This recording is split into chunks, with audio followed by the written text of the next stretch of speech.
大家好，欢迎来到听书学史。在10年后，人们可能会面临一个残酷的未来，那就是不得不终身从事自己不喜欢的工作才能维持生计。今天我想介绍神原正幸所著的《在60岁之前获得财务自由》一书。今天的视频包括以下内容：第一章，10年后，如果不得不一直从事讨厌的工作，您将迎来一个残酷的未来。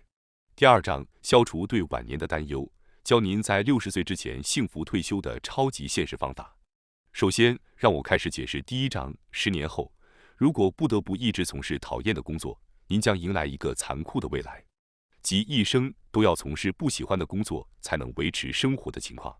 在这，我想问大家一个问题：您对老年的财务状况感到过担忧吗？估计很少有人能够自信地说，我对财务状况完全放心，一切都很稳妥。现实中，很多人心里笼罩着一种对老年财务状况的模糊不安。大多数人都希望解决这种问题。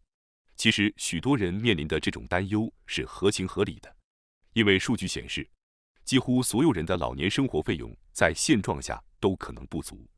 老年期间的主要经济支柱，养老金和退休金都在不断减少。我们不得不承认，许多人将面临着经济上艰难的老年生活。确实，生活不仅仅关乎金钱，但这种观点只适用于资金充裕的情况下。在面临经济困境或老年时期仅依靠微薄的养老金维持生计时，金钱的重要性不言而喻。正如有一句谚语所说，金钱决定地狱的判决。这意味着在经济困境中，金钱能够为人们提供帮助。这种观点是正确的。作者强调，在老年时期尤其需要重视金钱的重要性，特别是当老年时仅依靠微薄的养老金为生。这与经济困境几乎相同。在老年时期，人们通常没有稳定的工作，收入来源有限，因此金钱成为人们的重要依靠。此外，养老院和护理机构的质量也取决于金钱的多少。如果出现疾病或行动不便，是否拥有足够的金钱将决定您是否能够得到救助。虽然这听起来严峻，但这是个事实。正如国外所说的，只有金钱才能依靠，这在老年时期同样适用。如果不采取任何措施迎接老年时期，许多人将面临金钱短缺的问题。那么，如何解决这个问题呢？针对老年时期金钱短缺的常见解决方案有2个：一、学习投资并进行实践；二、在退休后继续工作。接下来，我将具体解释这2个解决方案。首先是第一个方法，通过学习投资并实际操作来解决老年时期的金钱短缺问题。近年来，社会上经常提倡积极学习投资和善于利用投资。这种强调当然是为了通过投资增加财富，但我们需要明确为什么要通过投资增加财富。大家想过如何使用通过投资赚到的钱吗？是去夏威夷度假，购买劳力士手表，作为购房首付，还是为孩子的教育存款？每个人对于投资的用途都有自己的想法，但这些想法实际上并不准确。通过投资增加财富的真正目的在于为老年时期储备资金，也就是说，为了在60岁时摆脱不喜欢的工作，享受悠闲自在的老年生活。未来我们将继续面对人口老龄化的挑战。在这种情况下，可以肯定地说，仅依靠养老金过上安稳的老年生活的时代已经过去，老年生活的保障只能靠自己来创造。为了实现这个目标，必须认真学习投资，并掌握通过投资增加财富的技能。接下来，我将解释第2种解决老年时期资金短缺的方法，在退休后继续工作。社会上常说，仅依靠养老金几乎无法满足大多数人的老年生活需求。为了解决这个问题，必须在退休后继续工作。如今是人生100年时代，因此拥有退休后继续工作的心态非常重要。这种观点确实有其合理之处，但许多人可能希望在退休后能好好休息，而不想在年老后继续工作。许多人向往在60岁时辞去工作，过上悠闲自在的老年生活。这意味着在60岁之前实现财务自由，并在60岁时实现快乐退休，是许多人心中理想的生活追求。本书的主要目的是，如书名所示，在60岁前实现财务自由，提供60岁时实现快乐退休的方法。通过本书的指导，可以提前选择一份自己喜欢的工作，并逐步积累财富，以在60岁时摆脱必须一辈子工作才能维持生活的困境。作者认为，这正是21世纪日本人新的生活方式。在未来的日本，到2032年，几乎可以肯定会发生一些事情。未来养老金的领取年龄可能会推迟，目前的标准领取年龄是65岁，但在未来10年内可能会推迟到70岁甚至75岁。从2021年起，日本养老金的延迟领取年龄上限已经从70岁逐渐变为75岁，这只是一个开端。政府可能会允许自愿推迟领取养老金至75岁，并逐渐将养老金的领取年龄整体推迟到75岁。这种做法令人担忧。此外，退休的概念也可能消失。实际上，欧美国家并没有退休的概念，因为在这些国家，退休年龄被视为年龄歧视。日本也可能逐渐全球化，预计到2032年，日本可能会取消退休的概念。如果不做好准备，10年后人们可能不得不工作到生命的尽头才能维持生活。严格来说，我们不可能一辈子都在工作。如果没有做好准备，就必须在老年时期继续工作，直到无法再工作为止。这种社会状态可能成为常态。这种说法可能让一些人感到绝望，认为没有希望。然而，如果提前做好准备，就可以避免这样的困境。本书的目标是通过提前采取措施，在60岁时实现快乐退休。因此，在21世纪的现代社会中，幸福的生活路径如下：在60岁前继续工作，尽量从事自己不讨厌的工作。如果收入不足以进行资产投资，可以通过副业来增加收入，并将副业收入全部用于投资。通过这些方法，可以在60岁前后积累足够的资金，自行决定退休年龄，在60岁时实现快乐退休。这是未来社会幸福生活的路径。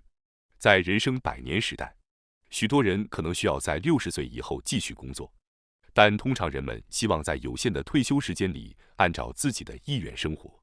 为了在60岁时过上快乐的退休生活，我们需要在此之前获得足够的财务自由。在前文中，我们提到了2种解决老年时期金钱短缺问题的方案。作者完全支持第一种方案，通过投资来积累老年资金。对于第二种方案，继续工作到退休，作者认为这并不能实现真正自由的老年生活。作者主张做好充分准备，以确保在60岁时可以实现快乐退休。接下来，让我们深入探讨为什么在60岁时实现快乐退休如此重要。最主要的原因在于剩余的人生时间有限。当我们接近60岁时，会明显感受到与50岁时完全不同的感觉。这是因为意识到自己剩余的时间有限。有些人可能会认为，在人生100年时代，60岁仍然有很长的时间。然而，作者指出，这种观点并不准确。根据厚生劳动省2020年公布的简易生命表的数据，60岁男性的平均余命约为24年，在84岁左右去世；60岁女性的平均余命约为29年，在89岁左右去世；70岁男性的平均余命约为16年，在86岁左右去世；70岁女性的平均余命约为20年，在90岁左右去世；80岁男性的平均余命约为9年，在89岁左右去世；80岁女性的平均余命约为12年，在92岁左右去世；90岁男性的平均余命约为4年，在94岁左右去世；90岁女性的平均余命约为6年，在96岁左右去世。由这些实际数据可见，无论男性还是女性，都很难活到100岁。健康寿命与预期寿命之间存在差异。健康寿命指的是在没有健康问题的情况下，能够自主生活的时间。根据2021年的数据，男性的健康寿命为72岁，女性的健康寿命为75岁。这意味着，实际上男女在70岁左右才能享受到健康的生活高峰期。尽管未来的医学技术可能会带来人类100年时代，但目前的现实还未达到这一阶段。从实际数据来看，当前中老年人的健康寿命大约到70岁左右，而他们的预期寿命则最多到90岁左右，并不存在所谓的人生100年时代。许多人关心自己能活多久的寿命问题，但更重要的是他们能健康生活到多少岁，即健康寿命。通常这仅限于70岁左右。本书的主要主题是60岁时退休，因为在60岁时，剩余的高质量生活时间仅有10年，所以作者认为唯一的答案就是在60岁时辞去自己不喜欢的工作，在剩余的人生中，只做自己喜欢的事，否则到生命的尽头时可能会后悔没有在60岁时辞职。听到这里，相信你已经明白了在60岁时实现快乐退休的重要性。那么，如何在60岁时退休呢？接下来是第2章，消除对晚年的担忧，教您在60岁之前幸福退休的超级现实方法。作者介绍的方法有2个：一、寻求自己不讨厌的工作；二、在找到不讨厌的工作的同时，开始学习和实践资产投资和管理。我们将逐一详细解释每个方法。让我首先解释一下实现60岁快乐退休的第一种实际方法：找到自己不讨厌的工作。这非常重要。作者认为，如果找到自己不讨厌的工作，相当于已经将人生幸福的一半已经抓在手中了。然而，现实中许多人在勉强从事自己不喜欢的工作，大约有80%以上的人为了生计不得不从事自己不喜欢的工作。最近所谓的尽可能提前退休的 FIRE 运动在全球范围内迅速流行，反映了人们希望尽早辞去工作，享受自由生活的愿望。简单来说， FIRE 是一种倡导在不依赖公司收入的情况下，实现经济独立，并在生命早期阶段辞职，过上自由生活的运动。这种运动的流行表明，许多人为了维持生计而被迫从事自己不喜欢的工作。在 FIRE 中，通常提到4%规则，许多人可能已经听说过这个规则。根据这一规则，如果您积累了25倍于年生活费用的资金，那么通过4%的年收益，您可以在不动用本金的情况下维持生活。换句话说，如果您的年生活费是240万日元，您需要积累6000万日元的资金。一旦您存下了6000万日元，您可以通过4%的年收益获得240万日元，从而支付生活费用。确实，这种通过不动用本金而获得生活费用的想法吸引了许多人。许多人认为，不用工作仍然能够维持生活是一件非常理想的事，因此他们热衷于尽早实现 FIRE。这些人努力将生活费用控制在年200万到300万日元之间，并拼命积累5000万到6000万日元的资产。的确，如果您能够严格控制生活费用，并积累5000万日元的资金，那么您确实可以提前辞职。然而，作者质疑这种生活方式是否真的幸福。虽然您不需要工作，但您需要将年生活费用控制在200万到300万日元的水平。这意味着您需要过着类似学生时代的节俭生活，要积累起5000万日元这样的巨额资产。前提是你有高收入的工作，并在年轻时全力以赴。您还需要极度节约开支。作者提出了一个问题：在经历了如此艰辛的努力后，只能维持每年200万到300万日元的生活，这样的生活值得追求吗？作者明确表示自己绝不会选择这种生活。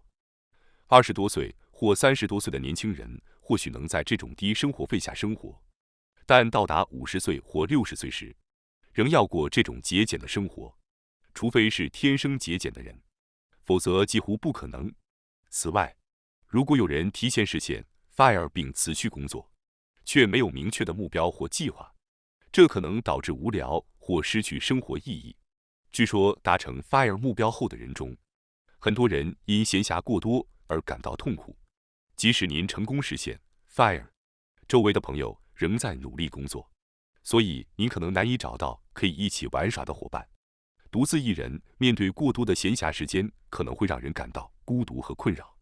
另外，尽管有大量闲暇时间，但每年只能依靠200万日元的生活费维持生活，这可能会非常困难。因此，许多人为了提前辞职，选择节约生活费用，但这往往是因为他们从事着自己不喜欢的工作。正是因为从事自己不喜欢的工作，他们才急于积累资金，减少生活费用，以便尽早辞职。然而，作者认为，与拼命积累资金相比，尽早找到自己不讨厌的工作更为重要。一旦找到自己不讨厌的工作，就不再需要为了实现 FIRE 而奋斗，因为您可以继续工作，获得收入，而无需一生都过着每年200万日元的节俭生活。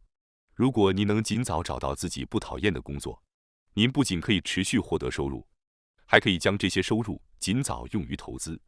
通过时间的力量，到60岁时可能拥有1亿日元的目标。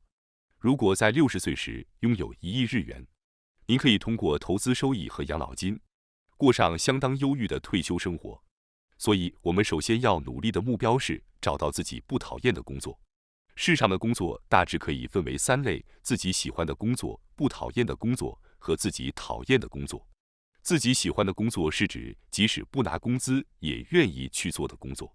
当然，为了生计，即使是从事自己喜欢的工作，我们仍然需要收入。然而，当您拥有3亿日元的资产，不再担心经济问题的时候，您仍然愿意不拿工资去做的工作，那就是您喜欢的工作。对于大多数人来说，找到自己热爱的工作是一件非常幸运的事情。事实上，真正从事自己喜欢工作的人的比例可能不到10%，甚至可能只有1%。我们需要意识到，找到自己喜欢的工作并不容易。第二种工作类型是不讨厌的工作，这是指您觉得这份工作可以接受，它既不是您热爱的工作，也不是您讨厌的工作。然而，不讨厌的工作和喜欢的工作有一个显著的不同之处：您从事这份工作的动力既来源于工作本身，也来源于薪酬。喜欢的工作，即使不拿薪水，你也愿意去做；而不讨厌的工作，如果没有经济压力，您可能不会去做。从事不讨厌的工作的人，即使能占10%也已经很多了，而大多数约80%人，则忍受着自己讨厌的工作，或者在妥协下勉强维持工作。这些讨厌的工作是您并不真正喜欢的，但出于生活需要而继续从事的工作。真正无法忍受的工作，几天之内就会被辞掉，否则人们可能会对身体造成伤害。大多数人在从事的讨厌工作，并不是极端令人痛苦的，而是出于生活的需要而不得不继续的工作。人们继续从事不喜欢的工作，是因为放弃工作会让他们面临生活费用的问题，这意味着他们只能勉强继续工作。然而，作者建议我们应该尽快找到不讨厌的工作，即使这不是你喜欢的工作，但至少是您能够接受的。如果您能够找到自己喜欢的工作或不讨厌的工作，那么您不需要像那些追求 FIRE 的人那样急于辞去工作，至少可以工作到60岁左右。与早早辞职相比，您的终生收入会高得多。你也可以更长时间的进行投资，这意味着您可以为退休积累更多的资产，从而在60岁时实现幸福退休。那些追求 FIRE 的人很可能正在从事自己讨厌的工作，因此他们急于尽早辞去工作。显而易见，您能储蓄的资金总量较少，这会导致您在未来的生活中只能依赖较低的年收入度过一生。简单来说，过早辞职意味着您将被迫忍受一生的贫困生活。作者明确表示自己不希望过这样的生活，他希望在保持生活水平的同时享受适度的奢侈。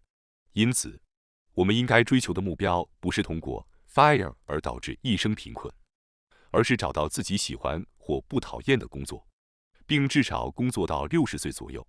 与此同时，您可以学习投资管理，扩大退休后的资产储备，确保晚年生活的丰足。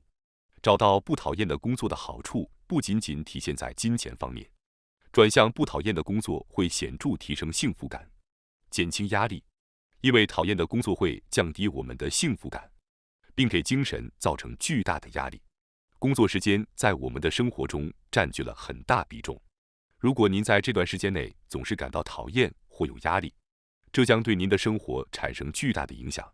基于这些原因，作者在书中多次强调，找到不讨厌的工作极为重要。如果您能够找到这样的工作，您在经济上的成功就已经完成了一大半，剩下的只是需要通过时间逐步积累财富，实现资产形成。你应该仔细倾听内心的声音，了解自己讨厌什么工作，以及哪些工作你能够长期坚持，这对你非常重要。除了倾听内心的声音，作者还提到，找到不讨厌的工作的关键在于懂得逃避。日本人常被灌输不能逃避困难的观念，但这是错误的。我们应该迅速逃避讨厌的事情，仔细思考自己不喜欢什么，然后逃避它。一旦逃避后发现更讨厌的情况，就再继续逃避。通过倾听自己的内心，认真思考并采取行动，你很可能会找到对自己较为理想的工作。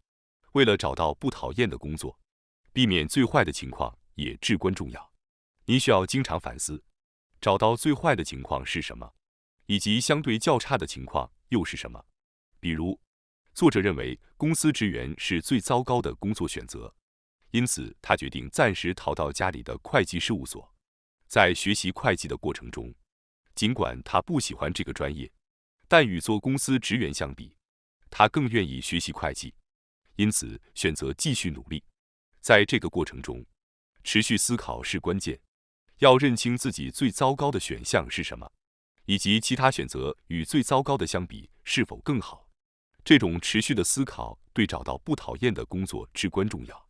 在寻找不讨厌的工作的过程中，不要吝惜努力。转职到不讨厌的工作时，可能会面临压力，或需要学习很多新知识，但您必须全力克服这些障碍，因为找到不讨厌的工作所付出的努力是非常值得的。尽管寻找不讨厌的工作需要付出一些努力，但与继续从事讨厌的工作相比，这种努力更有意义。在60岁之前实现幸福退休计划的第一步是找到不讨厌的工作。接下来，我们将探讨第二步，在找到不讨厌的工作的同时，开始学习和实践资产投资和管理。要实现幸福的退休计划，找到不讨厌的工作是关键，同时还要学习和实践资产投资和管理。许多人虽然意识到资产投资的重要性，但往往没有进行实际学习，或者即使学习了也没有实践，这会导致他们继续依赖劳动力收入，无法实现悠闲的晚年生活。许多人对投资和资产管理有风险的认知感到害怕，但作者指出，学习是最大程度的风险对冲。学习投资和资产管理对实现幸福退休至关重要。作者坚信，尽管投资无法完全消除风险，但通过认真学习和妥善管理投资，可以在控制风险的同时持续获得稳定的收益。投资学习主要包括理论学习和实践。作者通过阅读书籍进行理论学习，并将学到的知识付诸实践，逐渐提高自己的预期回报率。因此，除了寻找不讨厌的工作外，还要逐渐学习资产管理和投资。谈到资产管理学习时，许多人可能会想到流行的指数基金投资。许多理财书籍都会建议初学者从指数基金开始投资，这通常包括开设一个在税收上有很大优惠的激励基金账户，然后定期购买指数基金。这是许多书籍中提到的方法。指数基金在金融产品中相对稳健且操作简便，一般被认为是新手投资者的理想选择。典型的指数基金包括 SP500 指数基金，它将美国市值最大的500家公司股票组合在一起。根据历史数据， SP500 指数基金的年平均回报率大约为 5%。 例如，假设你以年利 5% 的复利方式投资100万元30年，30年后您将拥有约432万元，本金将增长到 4.32 倍。因此，如果在30或40岁时努力储蓄1000万元或2000万元，并将其投入指数基金，预计的回报将为您带来充足的退休生活。通过具体的数字说明，在不讨厌的工作中积累资金，并逐步进行投资。60岁之前实现财务自由是完全可能的。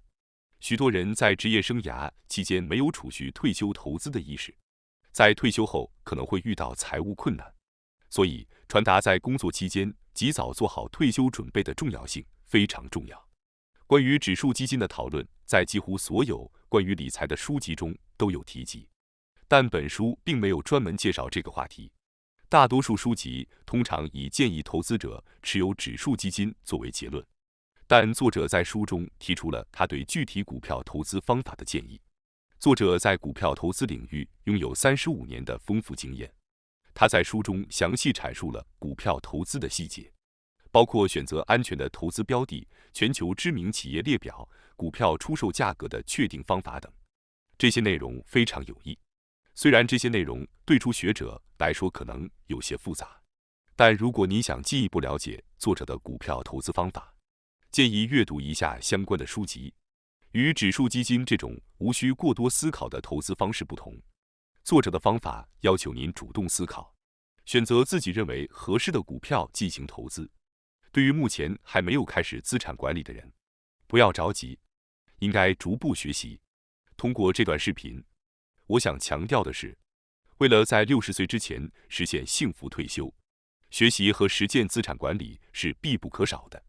很多人可能以懒惰或时间不足为借口，不去学习资产管理，但我希望这个视频能够激发大家的动力，让您意识到必须进行资产管理的学习和实践，来实现幸福的退休生活。